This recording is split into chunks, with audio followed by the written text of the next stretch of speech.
Hello everyone, Sire here. Thank you so much for joining me for a Kendra Card Challenge Hop featuring Copictopia. Now, Copictopia is a prize sponsor as well as a super sponsor. And what that means is they have donated, in this case, 6 $25 gift certificates that you can win. And they're also a super sponsor because they provided some of the design team with product.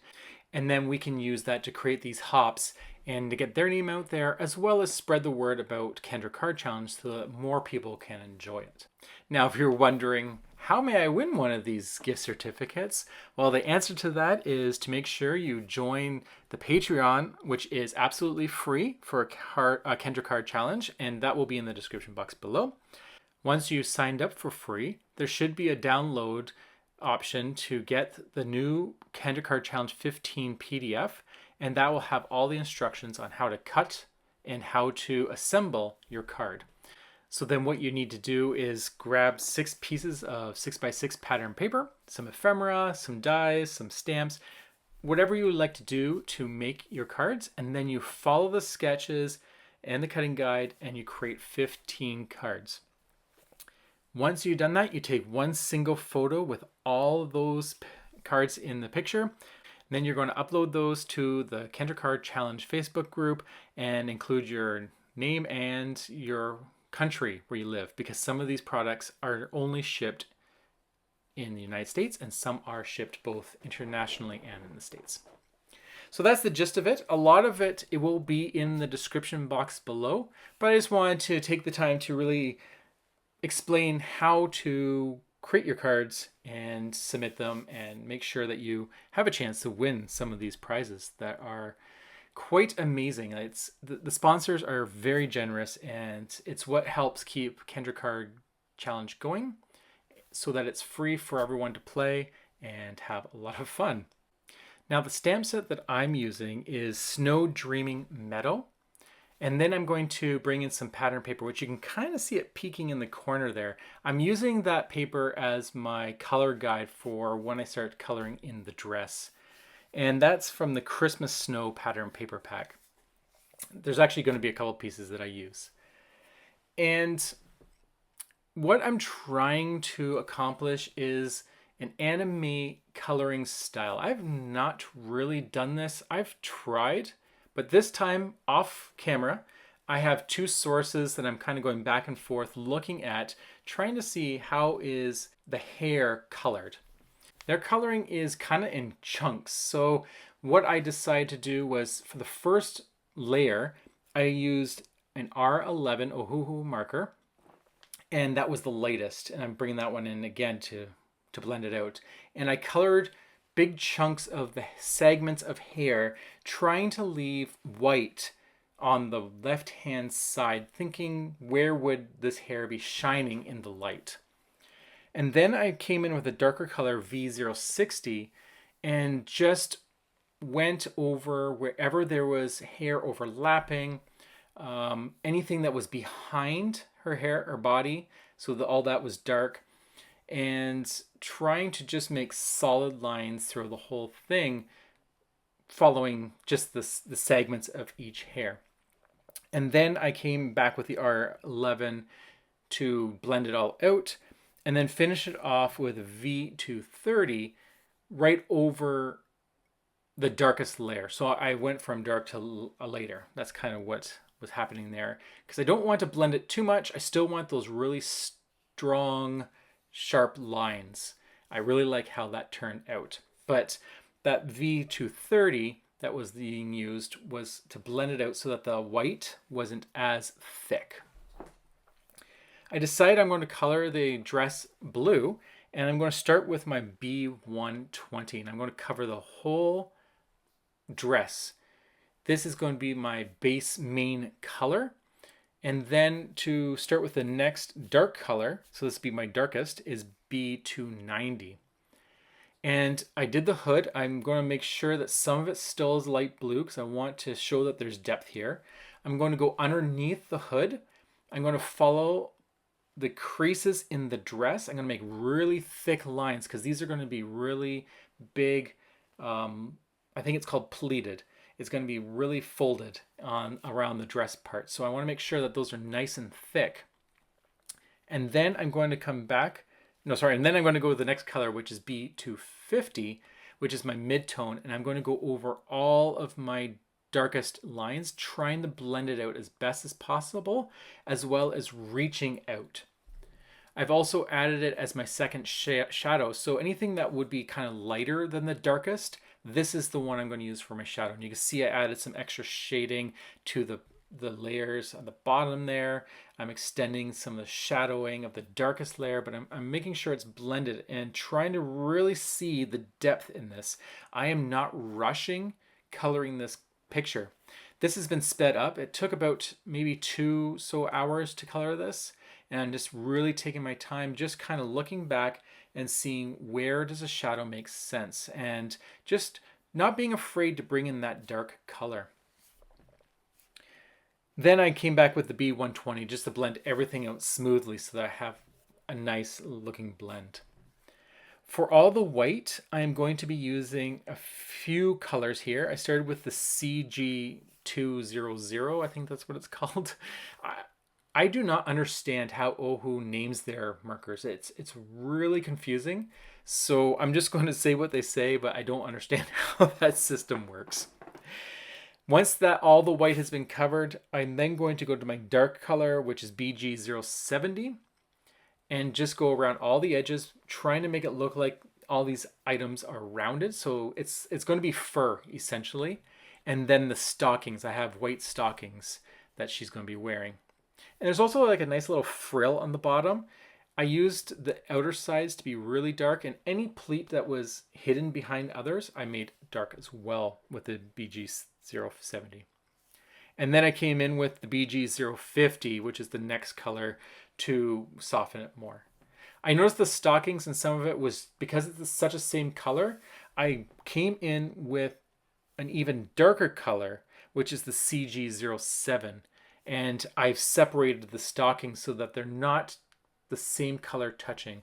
When you're working with shadows and stuff, I like to try not to have them touching, because then it's hard to tell that they're separate. So then I just bringing in a darker color really helps that. I was humming and hawing about how I want to color these hearts, but I decided I'm going to bring in another color and just bring a little bit of red. I think that was really cute. Just the little hearts in the hair, and then the string attached to pom-poms. I just made it with the reds, which I use R1, R6, and R200. For the boots, I just used an NG09 as a neutral gray for the tread, and I wasn't blending that. I wasn't too worried about it. And then I decided, instead of brown boots, I was just going to tie in the color as the dress. So using the B120, B250, and then to really blend it in some, I brought in an MG020, which was a type of gray. It's like a bluish gray that was very light, and it was allowing me to blend the boots in a little more in the centers. So that was it. That was a lot of coloring. It took a lot of time to just really play with it and kind of feel it. And I'm really happy how it turned out.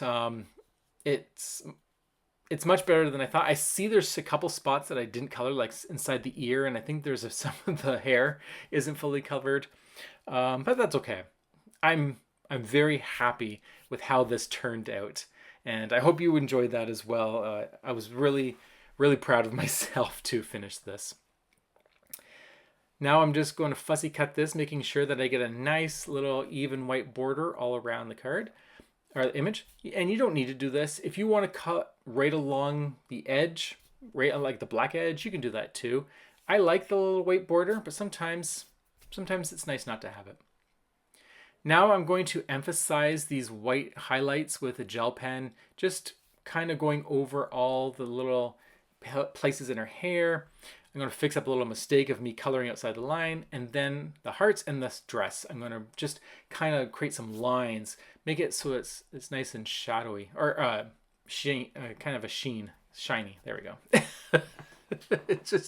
It's nice to add a little bit of gel, and there we go. There she is. It's so pretty. So for this card, let's put this together. Now that all the hard part's done, I'm going to work on sketch number 6. I thought this would just be a perfect sketch for this, because you're not going to take away from the image, which is what you really want to focus on. All I'm going to do is bring in a little circle. I'm not going to bring in all those extra layers because I really don't want her to get lost.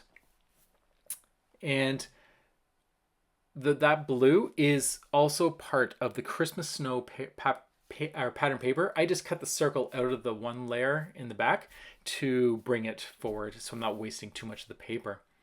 And then I'm going to cut out the sentiment. Take time to chase snowflakes.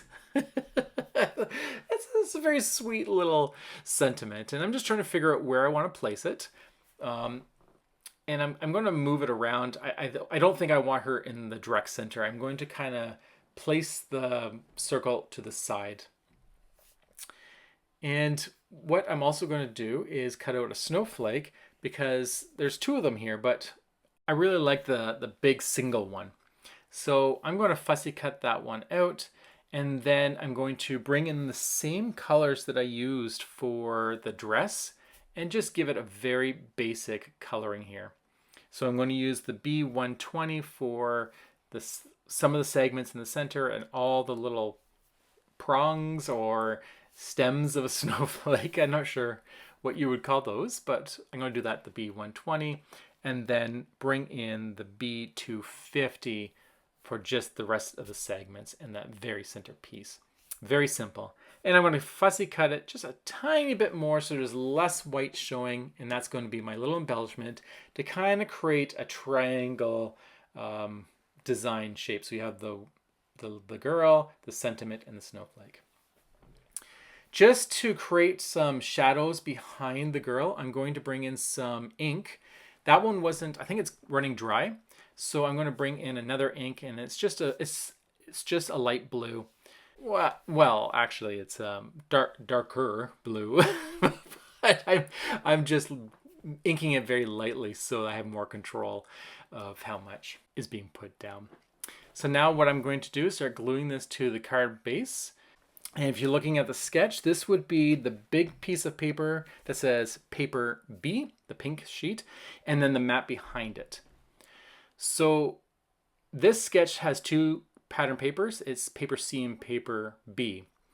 C is the circle, which you see here. But because I just cut it out of the center, I decided I would use that as the mat behind my paper B, if that makes sense. You make the card your own using the sketch as a guide. Let's just put it that way. But I'm still using my two sheets of pattern paper. I then place that circle in the center, which is also in the sketch, and then I put the girl on the right hand side, and my sentiment is going to be kind of in the center, overlapping the girl and the circle, and then I'm going to put the snowflake in a just off to the side a bit. And so once I glue all these pieces down, that is the card. This is sketch number 6 using Copictopia's Snow Dreaming Meadow stamp and Christmas snow paper. I really like how this turned out. I'm very happy with the coloring of the anime style, and really hope that you enjoy this Christmas card in July as well. I'm thinking maybe a little bit of shimmer would have been nice on this with a shimmer pen. Maybe I can add that afterwards somewhere. I think that'd make the card really sweet. Now, don't forget that this is part of a hop, and there are other design team members in the playlist who have also created cards with Copictopia using different stamp sets, I believe. So definitely check them out. I can't wait to see what they create, and I'm definitely going to be hopping along with you to see their awesome creations. So until the next time, have a wonderful, beautiful day, and I'll talk to you all later. Bye.